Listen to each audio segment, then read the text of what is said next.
اب آپ یہ دیکھیں کہ وہ لوگ جو آپ کو ناپسند ہیں، اگر وہ جنت میں جائیں گے تو وہاں بھی آپ جھگڑا کریں گے، تو آپ یہاں سے ہی صلح کر کے جائیں۔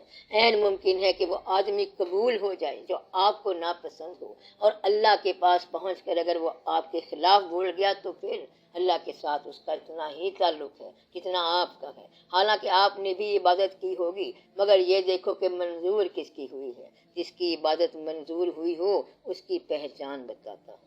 جس کی عبادت سب سے زیادہ منظور ہوئی ہے وہ ساری کائنات کے لیے رحمت مانگتے ہیں، اور ان کا نام رحمت للعالمین ہے صلی اللہ علیہ وآلہ وسلم۔ تو اس ایک ذات کی عبادت سب سے زیادہ منظور ہوئی ہے، اور ان کا لقب ہے رحمت للعالمین۔ وہ سب کے لیے رحم مانگ رہے ہیں، تو جس کی عبادت منظور ہوئی ہو وہ سب کے لیے رحم مانگے گا۔ جو شخص سب کے لیے رحمت نہیں مانگ رہا، اس نے کچھ کے لیے ابھی ریزرویشن رکھی ہوئی ہے، اس کی عبادت اتنی ہی نامنظور ہے۔ اب آپ پہچان لیں، آج کی نشست میں آپ یہ بات یاد رکھیں کہ آپ سب کو معاف کر دیں۔ جس نے جو غلطی کی اسے معاف کر دیں۔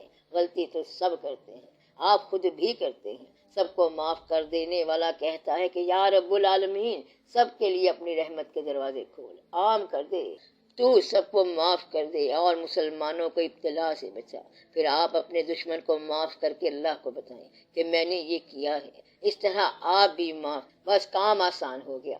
اس طرح کل کو دقت نہیں ہوگی۔ جو اللہ کے قریب ہوگا وہ مخلوق کے لیے رحمت ہوگا، اور جو مخلوق کے لیے جتنا سخت ہے وہ اللہ سے اتنا دور ہے۔ جس نے آپ کے ساتھ برا سلوک کیا ہو اس کے خلاف ضرور نفرت پیدا ہوتی ہے، اور آپ کے لیے ایجوکیشن کیا ہے؟ معاف کر دو۔ زندگی میں اکثر غصہ پیدا ہوتا ہے، اور ایجوکیشن کیا ہے؟ غصہ چھوڑ دو۔ والکاظمین الغیظ والعافین عن الناس واللہ یحب المحسنین۔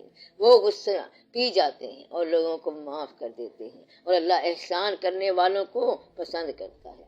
ہر آدمی کی خواہش ہوتی ہے کہ وہ پیسہ جمع کرے، اور جب اللہ کی ایجوکیشن ملتی ہے تو پھر وہ کہتا ہے دوسرے کو دے دو۔ نارمل خواہش یہ ہوتی ہے کہ پیسہ لے لو، اور اللہ کے راستے میں کہتے ہیں کہ دے دو۔ جس کو زندگی سے آسانی نہ ملی ہو وہ کہتا ہے میں کیوں دوسرے کو آسانی دوں، مگر ایجوکیشن یہ ہے کہ اسے دے دو۔ اگر آپ کے ساتھ کسی نے رعایت نہیں کی تو آپ رعایت کرو۔ جو شخص سخت ہے وہ اپنی عاقبت لکھ رہا ہے، اور آپ نرم دل ہیں تو آپ اس کے لیے بھی نرم دل ہو جائیں۔ انسان کے دو نام نہیں ہوتے، وہ یا تو سخت دل ہوتا ہے یا پھر نرم دل ہوتا ہے۔ نرم دل ہر ایک کے لیے نرم دل ہے، رحمت ہر ایک کے لیے رحمت ہے۔ آپ انسانوں کی دنیا کے لیے رحمت بن جائیں تو آپ کو اللہ تعالیٰ کا راستہ مل جائے گا۔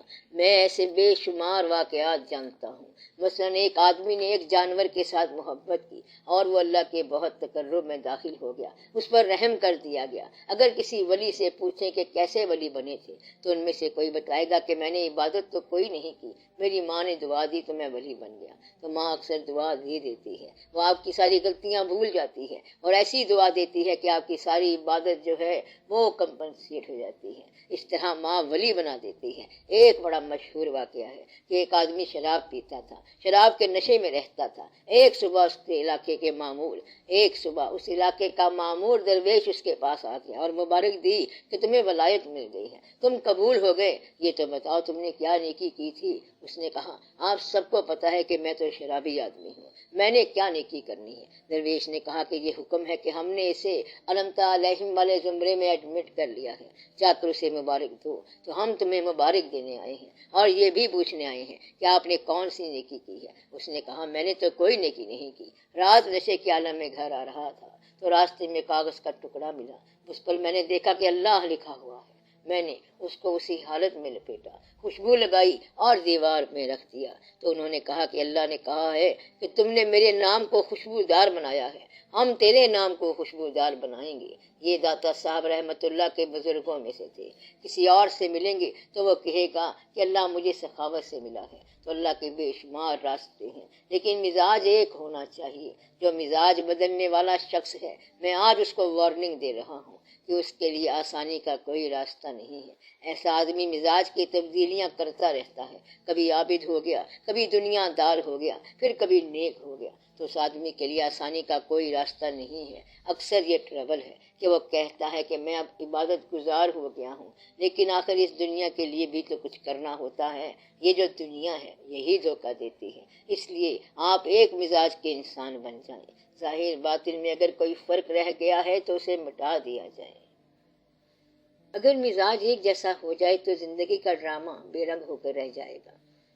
میں نے یہ دیکھا ہے کہ کچھ لوگ ایسے بھی تھے جن کی زندگی میں ٹریجڈی تھی، لیکن جو ڈرامہ انہوں نے لکھا اس میں ٹریجڈی نہیں تھی، اور ٹریجڈی لکھنے والے کچھ لوگ مزاجن بھی ٹریجڈی والے لوگ تھے۔ وہ روتے رہے اور رلاتے رہے، تو وہ ایک مزاج تھا۔ اسی طرح پرانے زمانے میں ٹریجڈی کے کئی رائٹر تھے۔ بعض لوگ کافر تھے لیکن اتنے اچھے تھے کہ ان کے مسلمان ہونے کی دعا مانگی گئی۔ یہ دعا مانگی جاتی رہی کہ یا اللہ یہ شخص اسلام کو دے دو۔ خالد بن ولید رضی اللہ تعالیٰ عنہ پہلے اسلام کے حق میں نہیں تھے، انہوں نے بڑے جوہر دکھائے اور پھر وہ اسلام کو دینے پڑ گئے، تو وہ ایسی شخصیت تھے کہ ان کا صحیح مومن ہونا ہی ڈیزائرڈ تھا۔ یہاں ان کا مزاج تبدیل نہیں ہوا، ایک رنگ مزاج تھے، یک رنگ مزاج تھے، اور یہی انسان کا مزاج ہونا چاہیے۔ آپ اتنی چھوٹی سی بات نہیں کر سکتے کہ ایک مزاج رکھیں۔